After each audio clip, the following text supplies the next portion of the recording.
प्यारे बच्चों, कैसे हैं आप सभी? उम्मीद करता हूँ कि आप सभी काफ़ी अच्छे होंगे, बेहतरीन होंगे, स्वस्थ होंगे और शानदार होंगे। और इस वीडियो में हम बात करने वाले हैं यूपी पॉलिटेक्निक फर्स्ट सेमेस्टर के आपके इलेक्ट्रिकल इंजीनियरिंग ब्रांच के नए सिलेबस के बारे में। अगर आपका इस बार फर्स्ट ईयर में एडमिशन हुआ है तो फर्स्ट सेमेस्टर में टोटल आपको कितने सब्जेक्ट पढ़ने हैं, उसका वेटेज क्या है। इसके अलावा बच्चों, आपके ब्रांच के अकॉर्डिंग मैं आपको कुछ जानकारी देने वाला हूँ। जैसे आपको मालूम है कि फर्स्ट सेमेस्टर की बात करें तो सबका ऑल ब्रांच के बच्चों का जो सिलेबस होता है, चाहे आपका मैकेनिकल हो, सिविल हो, इलेक्ट्रिकल हो, इलेक्ट्रॉनिक्स हो, कंप्यूटर साइंस हो, आईटी हो, सबका सेम होता है। लेकिन हम स्पेशली इसमें इलेक्ट्रिकल इंजीनियरिंग बच्चों के बारे में बात करने वाले हैं। साथ ही साथ आपके ब्रांच के रिगार्डिंग में कुछ मैं आपको जानकारी देने वाला हूँ। तो सबसे पहले सिलेबस देखते हैं, उसके बाद से हम आगे डिस्कशन करेंगे। तो चलिए मैं आपको इंटरफेस पे लेकर के चलता हूँ और एक-एक चीजों को बच्चों डिटेल में बताता हूँ। प्यारे बच्चों, सबसे पहले मैं आपको ये बता दूं कि चाहे आपका इलेक्ट्रिकल इंजीनियरिंग ब्रांच है, चाहे आपका इलेक्ट्रिकल इंजीनियरिंग आईसी यानी कि इंडस्ट्रियल कंट्रोल ब्रांच है, दोनों बच्चों को अर्थात दोनों ब्रांच के बच्चों को कहिए कि सेम सिलेबस पढ़ना है, सेम सब्जेक्ट्स को पढ़ना है। तो इस वीडियो में हम बात करने वाले हैं आपके नए सिलेबस के बारे में कि आपको टोटल कितने सब्जेक्ट को पढ़ना है। और आपके ब्रांच के अकॉर्डिंग भी मैं आपको कुछ चीजों को बताऊंगा कि आपको किस सब्जेक्ट पे ज्यादा फोकस करना है। भाई, आपका इलेक्ट्रिकल ब्रांच है तो आपके लिए आगे चल के कौन सा जो सब्जेक्ट है वो आपके लिए यूजफुल रहने वाला है, तो उस पर थोड़ा सा आप ज्यादा फोकस करेंगे। बाकी कुछ सब्जेक्ट ऐसे हैं जो आपके फर्स्ट सेमेस्टर में ही पढ़ने हैं, वो आपके आगे चल के निकल जाएंगे, तो उस पर आपको ज्यादा फोकस नहीं करना है। ठीक है, सबसे पहले ये आपको एक तरीके से रिवीजन करा दूं कि सभी सब्जेक्ट के जिसका बोर्ड का एग्जाम होता है, अभी मैं आपको बताऊंगा किसका किसका होता है। 60 नंबर का आपका पेपर होगा, 3 घंटे का समय मिलेगा और सब में आपको कम से कम 20 नंबर लाना होगा। अगर 20 से आप कम लाते हैं तो इस सब्जेक्ट में उस सब्जेक्ट में क्या जाएंगे। जैसे मान लीजिए किसी सब्जेक्ट में आप 19 नंबर ला दिए तो उस सब्जेक्ट में आप फेल माने जाएंगे। ठीक है, कम से कम आपको 20 नंबर बच्चों लाना ही लाना है। ठीक है, तो सबसे पहले मैं आपको सब्जेक्ट की संख्या, अच्छा इससे पहले मैं आपको बता दूं कि बच्चों कि अगर आपको पॉलिटेक्निक फर्स्ट सेमेस्टर के सभी सब्जेक्ट के नोट्स चाहिए, बुक चाहिए, ई बुक चाहिए, इंपॉर्टेंट क्वेश्चन के पीडीएफ चाहिए पिछले 12 साल के, जो कि आपको पूरे यूट्यूब पे कहीं पे देखने को नहीं मिलेंगे, पिछले 12 साल के अगर आपको ओरिजिनल क्वेश्चन पेपर चाहिए, 12 साल में केवल आप 5 साल का, पिछले 5 साल का ओरिजिनल क्वेश्चन पेपर को देख करके उसकी तैयारी कर लेते हैं, तब भी आप फेल नहीं होंगे, क्योंकि उसमें से ही आपके सारे क्वेश्चन वगैरह एक तरीके से 2-3 साल के गैप में सारे क्वेश्चन वगैरह पूछे जाते हैं। और इससे आपको अंदाजा भी लगेगा कि हाँ यार, कैसे-कैसे क्वेश्चन बोर्ड परीक्षा में हमारे पूछे जाते हैं। ये सारी चीजें एक तरीके से आपको एक जगह पे पॉली वाला टेक्निक एप्लीकेशन पे देखने को मिल जाएंगी। भाई, मिलेंगे कितने में? तो 99 में। अगर आप मार्केट से केवल बुक लेने जाते हैं तो 1450 के आसपास आपका बुक पड़ता है। ठीक है, यहाँ से आपको नोट्स, एकदम बढ़िया क्वालिटी के नोट्स, बुक, ई बुक, पिछले 12 साल के ओरिजिनल क्वेश्चन पेपर, आपको इंपॉर्टेंट क्वेश्चंस के पीडीएफ दे दिए जाते हैं, एग्जैक्ट क्वेश्चंस जो आपके बोर्ड परीक्षा में पूछे जाते हैं, ताकि आप फेल ना हो। इसके साथ साथ जो जितने भी आपकी बीटूपी की जानकारी हो गई, जैसे आपका रिजल्ट हो गया, आपकी मार्कशीट कैसे होती है, बीटूपी के रिजल्ट में एफक्यूपी क्या होता है, एमडब्ल्यू क्या होता है, एए क्या होता है, आपका एग्जामिनेशन फॉर्म कैसे भरा जाता है, ये सारी बेसिक बेसिक जानकारी, नॉलेज आपको उसी पे पॉली वाला टेक्निक एप्लीकेशन पे ही, उसी कोर्स वाले पीडीएफ के कोर्स वाले ऑप्शन में आपको सारी चीजें देखने को मिल जाएंगी। और ये एक टाइम के चाय नाश्ते के प्राइस में मात्र 99 रुपीज में आपको सारी चीजें देखने को मिल जाएंगी। आपको कहीं पे भी भटकना नहीं पड़ेगा कि हाँ यार, मेरे पास नोट्स नहीं है या फिर मुझे नोट्स बनाने में समय वेस्ट करना है। सारी चीजें बच्चों आपको देखने को मिल जाएंगी। ठीक है, अब बच्चों सबसे पहले बात करते हैं आपके सब्जेक्ट के बारे में। आपको टोटल सब्जेक्ट देखिए 1, 2, 3, 4, 5, 6 पढ़ने हैं। ठीक है, फर्स्ट सेमेस्टर में। ठीक है, इसमें देखिए कुछ में आपको ऑप्शनल दिख रहा होगा, यहाँ पे 2-2 दिख रहे होंगे। अभी इस भाई 2-2 क्या मतलब है? तो मैं आपका, जैसे इसमें आपको 2 दिख रहा होगा, इसमें आपको 2 दिख रहा होगा, अथवा करके इसमें आपको 2 दिख रहा होगा। तो इसका मतलब क्या है? एक का मैं आपको एग्जांपल लेकर के बता देता हूँ। जैसे आपका ये सब्जेक्ट हो गया, ये इसमें दिख रहा होगा आपको 2, एप्लाइड केमिस्ट्री और इंट्रोडक्शन टू आईटी सिस्टम। तो देखिए, ये आपका फर्स्ट सेमेस्टर का सब्जेक्ट है, ये आपका सेकंड सेमेस्टर का सब्जेक्ट है। अब बच्चे सोचेंगे कि यार, सेकंड सेमेस्टर का सब्जेक्ट है तो ये तो हमारा फर्स्ट सेमेस्टर है, इसमें क्यों हमें ये दिखाया जा रहा है, बताया जा रहा है?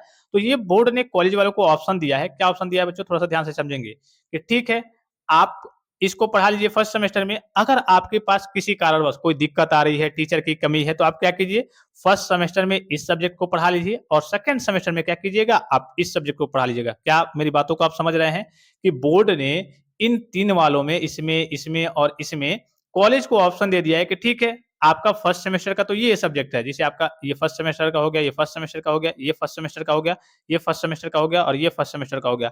तो इन 3 में कहिए कि बोर्ड ने ऑप्शन दिया है कॉलेज वालों को, आपको नहीं चुनना होता है, कॉलेज वालों को। ठीक है, आप फर्स्ट सेमेस्टर में अप्लाइड केमिस्ट्री पढ़ाइए। अगर किसी कारणवश अप्लाइड केमिस्ट्री के आपके पास टीचर नहीं है या फिर बच्चे ज्यादा हो जा रहे हैं, 2 शिफ्ट में पढ़ाना पड़ रहा है, तो आधे ब्रांच वाले बच्चों को क्या करिए, कुछ ब्रांच वाले बच्चों को क्या कर दिए, क्योंकि फर्स्ट सेमेस्टर में सबका सिलेबस सेम है, तो कुछ ब्रांच वाले बच्चों को ये फर्स्ट सेमेस्टर में पढ़ा दिए। बाकी जो बचेंगे तो फर्स्ट सेमेस्टर में उनको ये पढ़ा दीजिए और जैसे वो सेकंड सेमेस्टर में जाएँगे तब उनको अप्लाइड केमिस्ट्री पढ़ा दीजिएगा। सेम इसी प्रकार से इसमें भी है, इसमें भी है। तो ये ऑलमोस्ट कहिए कि आपको इसको तो पहली बात तो इसको आपको नहीं चूज़ करना होता है, ये आपके कॉलेज के प्रिंसिपल जैसे आपका एडमिशन कंप्लीट हो जाता है तो वो बता देते हैं कि हाँ, आपको फर्स्ट सेमेस्टर में ये सब्जेक्ट पढ़ाया जाएगा।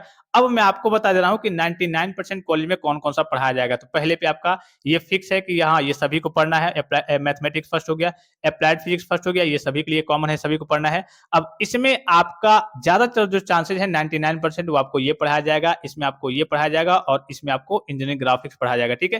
तो टोटल आपको मैथमेटिक्स फर्स्ट पहला हो गया, एप्लाइड फिजिक्स फर्स्ट आपका दूसरा हो गया, एप्लाइड केमिस्ट्री आपका तीसरा हो गया, कम्युनिकेशन स्किल्स इन इंग्लिश आपका चौथा हो गया और पाँचवां हो गया आपका इंजीनियरिंग ग्राफिक्स और छठे पे जो आपको दिख रहा होगा ये आपका प्रैक्टिकल टाइप का स्पोर्ट्स एंड योगा जिसमें दौड़ वगैरह होते हैं, कॉलेज में खेल-कूद वगैरह होते हैं, ठीक है? बैडमिंटन वगैरह होते हैं। ये सारे खेल-कूद स्पोर्ट्स वगैरह है, तो इसमें आपका प्रैक्टिकल टाइप का सब्जेक्ट है, इसका आपका बोर्ड का एग्जाम नहीं होता है। टोटल आपके 5 सब्जेक्ट बच्चों ऐसे हैं जिसका क्या होगा आपका बोर्ड का एग्जाम आपको देना होगा। उसमें भी देखिए इस सब्जेक्ट में इसमें थोड़ा-सा कन्फ्यूजन होगा आपके मन में। ये जो दिख रहा होगा इंजीनियरिंग ग्राफिक्स और वर्कशॉप प्रैक्टिस इसमें क्या है बच्चों, ये जो दिख रहा होगा ये तो आपका थ्योरेटिकल सब्जेक्ट है। ये जो दिख रहा होगा इसका आपका बोर्ड का एग्जाम होता है। ये जो आपको दिख रहा होगा ये प्रैक्टिकल का सब्जेक्ट है, इसका आपका बोर्ड का एग्जाम नहीं होता है। मान लीजिए कि किसी कॉलेज में आपका फर्स्ट सेमेस्टर में इंजीनियरिंग ग्राफिक्स पढ़ाया जाता है, तब तो आपका बोर्ड का एग्जाम होगा। अब मान लीजिए कि फर्स्ट सेमेस्टर में किसी कॉलेज में इंजीनियरिंग वर्कशॉप प्रैक्टिस पढ़ाया जाता है, ठीक है? और ये वाला आपका सेकंड सेमेस्टर में पढ़ाया जाएगा। तो फर्स्ट सेमेस्टर में इसका आपका मतलब कहने का मतलब है कि ये आपका प्रैक्टिकल टाइप का सब्जेक्ट है। तो इसका आपका बोर्ड का एग्जाम नहीं होगा, तो आपके पास बचेंगे कितने? 3 और ये 4 सब्जेक्ट आपके पास बचेंगे, ठीक है?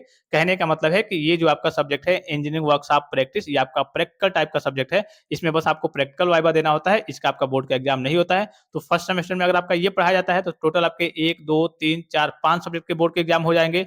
अगर आपका किसी कॉलेज में फर्स्ट सेमेस्टर में अगर आपका ये सब्जेक्ट पढ़ाया जाता है, तो या तो आपका प्रैक्टिकल का सब्जेक्ट है, इसका आपका बोर्ड का एग्जाम होगा नहीं, तो इस केस में आपके बोर्ड परीक्षा के जो सब्जेक्ट हो गए 1, 2, 3 बस 4 ही आपके बचेंगे। लेकिन फिर सेकंड सेमेस्टर में जाकर के एक एक्स्ट्रा आपका हो जाएगा, 6 हो जाएँगे, ठीक है? लेकिन बच्चों मैंने आपको एक्सपेक्टेड बता ही दिया कि मैथमेटिक्स फर्स्ट पढ़ाया जाएगा, एप्लाइड फिजिक्स फर्स्ट पढ़ाया जाएगा, applied chemistry, communication skills in English, engineering graphics और ये sports and yoga practical type का आपका सब्जेक्ट है। ये तो सभी कॉलेज में खेल-कूद वगैरह कराए जाते हैं, ठीक है? तो ये पढ़ाए जाएँगे।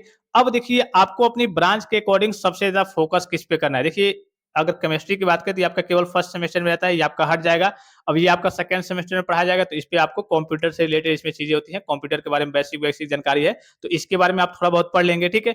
ये आपका जैसे आपको सेकंड सेमेस्टर में ये आपका फर्स्ट सेमेस्टर का है, तो इस कम्युनिकेशन स्किल्स इन इंग्लिश इसमें क्या होता है बच्चों कि आपको कैसे बोलना है, जैसे मान लीजिए कि आपको कहीं कंपनी में काम मिल गया, तो वहाँ पे आपको कैसे बोलना है, कैसे अपने लेबर से डील करनी है। जैसे मान लीजिए कि आप इंजीनियर बन गए, आपको 20-30 लेबर मिल गए, अब उनसे कैसे काम कराना है, कैसे उनसे डील करना है, कैसे बातचीत करना है, आपका बिहेवियर उनके साथ कैसा होना चाहिए, तो ये सारी आपको इसमें ग्रामर के पोर्शन है, फुल्ली आपका इंग्लिश का सब्जेक्ट है, ठीक है? इसमें आपके ग्रामर के भी पोर्शन है और आपको बोलने का तरीका वगैरह बताया जाता है, ये फुल्ली आपका बच्चों इंग्लिश का सब्जेक्ट है, तो इस पे आपको फोकस करना है, ठीक है? उसके बाद से जैसे आप सेकंड सेमेस्टर में जाएँगे, तो आपके ब्रांच के अकॉर्डिंग ये सबसे ज़्यादा आपका इंपॉर्टेंट सब्जेक्ट है। इसमें आपका चूँकि आपका इलेक्ट्रिकल डिपार्टमेंट ही है, इलेक्ट्रिकल ब्रांच है, तो ये आपका सब्जेक्ट ही है जिसमें इलेक्ट्रिकल और इलेक्ट्रॉनिक्स के बारे में पढ़ाया जाता है, जिसमें आपके मोटर, ट्रांसफार्मर, जनरेटर, मशीनें नॉर्मल, ठीक है? वो कैसे काम करते हैं, किस सिद्धांत पे काम करते हैं, तो इस पे सबसे ज़्यादा आपको फोकस करना है, लेकिन ये आपको सेकंड सेमेस्टर में पढ़ाया जाएगा। फर्स्ट सेमेस्टर की बात करें तो सभी सब्जेक्ट आपके लिए ईज़ी है, ये भी आपका 12th बेस्ड है, 10th से लेकर के 12th तक का ही आपका सिलेबस है। एप्लाइड फिजिक्स फर्स्ट की बात करें तो ये भी आप पढ़ते आ रहे हैं, 10th से लेकर के 12th तक वही है, थोड़ा-सा एडवांस लेवल की चीज़ें रहेंगी। केमिस्ट्री भी आपका वही है, तो जो बच्चा 12th करके आ रहा है, इसका करिए कि 3 सब्जेक्ट का करिए कि बस एक तरीके से रिवीजन करना है। चौथा आपको ये इंजीनियरिंग ड्राइंग का अर्थात ग्राफिक्स जो है इंजीनियरिंग ड्राइंग का सब्जेक्ट है, जिसमें घर का नक्शा वगैरह बनाना, जो चीज़ें हो गई उसका सिंबल वगैरह दर्शाना, उसके बारे में है। ये भी आपका नॉर्मल है, ईज़ी है, पढ़ेंगे तो आपको ईज़ी लगेगा। फिर उसके बाद से कम्युनिकेशन स्किल्स इन इंग्लिश, ये मैंने आपको बताया कि आपके कम्युनिकेशन स्किल्स और आपके इसमें ग्रामर के पोर्शन है, नाउन प्रोनाउन ये सारी चीज़ें, तो ये भी आपका ये फुल्ली इंग्लिश का सब्जेक्ट है, तो इसमें भी आपको थोड़ा-सा फोकस करना है क्योंकि जब आपका कम्युनिकेशन स्किल्स बेटर होगा, तो आगे जब भी आप कंपनी में जाएँगे, तो आपको जब आपके पास जब बोलने का तरीका रहेगा, अच्छे से बोल पाएँगे, समझ पाएँगे, चीज़ों को समझा पाएँगे लोगों को, ठीक है? चाहे हिंदी में हो बात करने का तरीका, चाहे इंग्लिश में हो, क्योंकि ये तो फुल्ली आपका इंग्लिश का सब्जेक्ट है, तो आपको इसलिए बेसिकली इंग्लिश के बारे में जानकारी दी जाती है। जैसे आपको मान लीजिए कोई अब उसमें एप्लीकेशन लिखना हो गया, लेटर लिखना हो गया, कोई नोटिस जारी करना हो गया, आप इंजीनियर हो गए तो कैसे भाई नोटिस को जारी करेंगे इंग्लिश में, तो यही सारी चीज़ें आपके कम्युनिकेशन स्किल में बच्चों पढ़ाई जाती हैं। तो फर्स्ट सेमेस्टर तो आपके लिए सबके लिए एक तरीके से आसान रहने वाला है, कोई भी सब्जेक्ट टफ नहीं होने वाला है। लेकिन जो सबसे ज़्यादा बैक लगती है मैथ में लगती है, क्योंकि मैथ में आपको कोई डेफिनिशन नहीं लिखना होता है। जैसे मान लीजिए कि ये आपका सब्जेक्ट हो गया, तो इसमें चलिए आपको न्यूमेरिकल आ गए या फिर डेरिवेशन आ गए, वो नहीं आता है तो डेफिनिशन भी पूछे जाते हैं। लेकिन इसमें डेफिनिशन वगैरह नहीं पूछे जाते हैं, तो जिन बच्चों को मैथ में के लिए कि डर लगता है मैथ से, वो थोड़ा-सा मैथ पे ज़्यादा फोकस करेंगे और जिन बच्चों को आता है उनके लिए तो ये हलवा पूड़ी होता है, ठीक है? बाकी आपके लिए फर्स्ट सेमेस्टर में एक तरीके से जितने भी सब्जेक्ट है सभी सब्जेक्ट आपके ईजी है। सेकंड सेमेस्टर में जाएंगे तो इस सब्जेक्ट पे आपको ज्यादा फोकस करना है। ये जो आपका FTPL यानी कि fundamentals of electrical and electronics engineering दिख रहा होगा, इस पे आपको ज्यादा फोकस करना है और बाकी सारे सब्जेक्ट्स वगैरह आपके सेकंड सेमेस्टर के भी ईजी रहेंगे, क्योंकि इसमें आपका एक मैथमेटिक्स सेकंड आ जाएगा। जो सेकंड सेमेस्टर में आप जाएंगे तो आपका अप्लाइड फिजिक्स सेकंड आ जाएगा। सेकंड सेमेस्टर में आप जाएंगे तो वही मैथ फिजिक्स से आपका 12th लेवल तक का ही थोड़ा सा BSc के पार्ट है। फिर आपका ये introduction to IT system second semester का हो जाएगा और ये आपका सेकंड सेमेस्टर का हो जाएगा और फिर ये आपका सेकंड सेमेस्टर का हो जाएगा। तो यह तो आपका प्रैक्टिकल का सब्जेक्ट है, ठीक है। बाकी ये नॉर्मल चीजें हैं। फर्स्ट ईयर की बात करें सभी ब्रांच के बच्चों का, तो नॉर्मल चीजें ही पढ़ाई जाती हैं और सबके लिए कॉमन होती है, ठीक है। तो फर्स्ट ईयर में बहुत ज्यादा आपको बच्चों दिक्कत नहीं होती है। बाकी इन सारे सब्जेक्ट के नोट्स, ई बुक के PDF वगैरह और पिछले 12 साल के ओरिजिनल क्वेश्चन पेपर बच्चों आपको पॉली वाला टेक्निक एप्लीकेशन पे देखने को मिल जाएंगे। प्ले स्टोर से जाकर के पॉली वाला टेक्निक एप्लीकेशन को डाउनलोड करके आप इन सारी चीजों का लाभ वगैरह प्राप्त कर सकते हैं और आप अपनी तैयारी को बच्चों बूस्ट कर सकते हैं। इसके अलावा भी आपको कोई जानकारी चाहिए, अच्छा ये भी बता दूं जॉब के सिलसिले में आपको कि इसमें जो आपकी जॉब लगती है बच्चों, जैसे मान लीजिए कि आपका इलेक्ट्रिकल ब्रांच है, तो इसमें आपके अन्य जगहों पे कई जगह जॉब आती है। जैसे इसमें आपकी प्राइवेट सेक्टर में भी आपको जॉब देखने को मिल जाएंगी। प्राइवेट में मतलब क्या है, जैसे फॉर एग्जांपल मान लीजिए, जैसे बहुत सारे बच्चे होते हैं ना कि सरकारी नौकरी की ओर देखते हैं कि यार मुझे सरकारी नौकरी की तैयारी करनी है। बहुत सारे बच्चे प्राइवेट नौकरी की ओर देखते हैं, अधिकतर बच्चे प्राइवेट में जाते हैं। तो इसमें प्राइवेट के भी आपके पास ऑप्शन है भर भर के, बहुत सारी कंपनियां हैं प्राइवेट वाली। अधिकतर जगह आप देखते ही होंगे इलेक्ट्रिकल और इलेक्ट्रॉनिक्स के काम होते ही होते हैं। और गवर्नमेंट में भी अगर आप SSC JEE की तैयारी करना चाहते हैं, उसकी तैयारी कर सकते हैं, ठीक है। आप लोको पायलट बनना चाहते हैं, लोको पायलट मतलब जिसे ट्रेन का ड्राइवर कहते हैं, रेलवे में कर सकते हैं RRB JEE यानी कि रेलवे में JEE बन सकते हैं, या फिर रेलवे में जो लोको पायलट की वैकेंसी आती है, बहुत सारे आपके पास सरकारी के भी ऑप्शन रहते हैं, ठीक है। ये केवल पॉलिटेक्निक वाले ही बच्चे बनते हैं और मैकेनिकल और इलेक्ट्रिकल वाले ही बच्चे बनते हैं, ठीक है। SSC JEE तो मैकेनिकल सिविल इलेक्ट्रिकल के लिए हो गया, लेकिन रेलवे में जैसे आपका लोको पायलट हो गया, लोको पायलट जिसे ट्रेन का ड्राइवर कहते हैं, तो उसके लिए केवल मैकेनिकल और इलेक्ट्रिकल ब्रांच के ही बच्चे के लिए उसके लिए एलिजिबल होते हैं, क्योंकि उसमें सिविल का कोई काम है नहीं, ठीक है। तो कई सारी इसमें आपकी वैकेंसी भी आती है इलेक्ट्रिकल डिपार्टमेंट में, कई सारी सरकारी वैकेंसी भी आती है और प्राइवेट जॉब तो आपके लिए रखा ही रखा है। अन्य जगहों पे हर एक जगहों पे एक तरीके से कह सकते हैं इलेक्ट्रिकल में आपको जॉब देखने को मिल जाएंगी। तो इसका अच्छा खासा स्कोप है। अगर आप अच्छे से पढ़ेंगे तो आपको अच्छी एक तरीके से अच्छी सैलरी के साथ जॉब देखने को मिलेगी। बाकी जिन बच्चों को सरकारी नौकरी की तैयारी करनी है, गवर्नमेंट जॉब की तैयारी करनी है, वो भी तैयारी कर सकते हैं। आपके पास बहुत सारे ऑप्शंस होते हैं, बशर्ते कि आपको अच्छे से पढ़ना होगा। और ये फर्स्ट ईयर में आपके पूरे सब्जेक्ट जो है वो एक तरीके से कॉमन होते हैं। जैसे आप थर्ड सेमेस्टर में जाएंगे, थर्ड से लेकर के 6 तक आपको आपकी ब्रांच के अकॉर्डिंग, इलेक्ट्रिकल ब्रांच के अकॉर्डिंग चीजों को पढ़ाया जाएगा कि हाँ ये पढ़ना है, और उसी हिसाब से आपका जैसे SSC JEE का आप फॉर्म भरेंगे, ठीक है। तो यही सारे सिलेबस आपके थर्ड से लेकर के 6 सेमेस्टर तक जो सिलेबस होते हैं, यही सारे टेक्निकल सब्जेक्ट आपके इस एग्जाम वगैरह में पूछे जाते हैं। तो पहले से ही आप इन सबको स्ट्रॉन्ग करते चलेंगे, सही से पढ़ते चलेंगे, तो इधर अगर आप सरकारी नौकरी की ओर देख रहे हैं तो आपको इधर बहुत ज्यादा दिक्कत नहीं आएगी। बस एक तरीके से आपको रिवीजन करना होगा, कहीं से कोर्स ले लेंगे, बस उसका रिवीजन करेंगे, थोड़ा सा डिटेल में पढ़ेंगे। मे भी ऐसा हो सकता है कि अच्छे से पढ़े तो आपका सिलेक्शन वगैरह यहाँ पे हो जाए। लेकिन इन सारे सब्जेक्ट पे थर्ड सेमेस्टर से आपको फोकस करना है। और ये जो आपके सब्जेक्ट है ये JEE वगैरह में नहीं पूछे जाते हैं, ये बस फर्स्ट ईयर में सभी बच्चों को जनरल नॉलेज के लिए कह सकते हैं कि ये चीजें पढ़ाई जाती हैं कि हाँ थोड़ा बहुत फिजिक्स का, मैथ का, केमिस्ट्री का, कम्युनिकेशन स्किल्स का, इंजीनियरिंग ग्राफिक्स का, इंट्रोडक्शन टू IT सिस्टम अर्थात कंप्यूटर का थोड़ा बहुत नॉलेज हो जाए। और ये तो आपका प्रैक्टिकल टाइप का सब्जेक्ट है। तो ये जनरली फर्स्ट ईयर में सभी बच्चों को सेम चीजें पढ़ाई जाती हैं, ऑल ब्रांच के लिए, चाहे आपका कोई भी ब्रांच हो। थर्ड सेकंड ईयर से अर्थात थर्ड सेमेस्टर से आपको ब्रांच के अकॉर्डिंग, अपनी ब्रांच के अकॉर्डिंग आपको चीजों को बच्चों को पढ़ना होता है। तो आई होप कि वीडियो आपको काफी ज्यादा हेल्पफुल और इन्फॉर्मेटिव लगा होगा। बाकी सारे नोट्स वगैरह, बुक वगैरह, ई बुक वगैरह जाकर के आप पॉली वाला टेक्निक एप्लीकेशन से मात्र 99 रुपीज में प्राप्त कर सकते हैं। फिलहाल इस वीडियो में इतना ही, इजाजत दीजिए। धन्यवाद, थैंक्स फॉर वॉचिंग। मिलते हैं नेक्स्ट वीडियो में।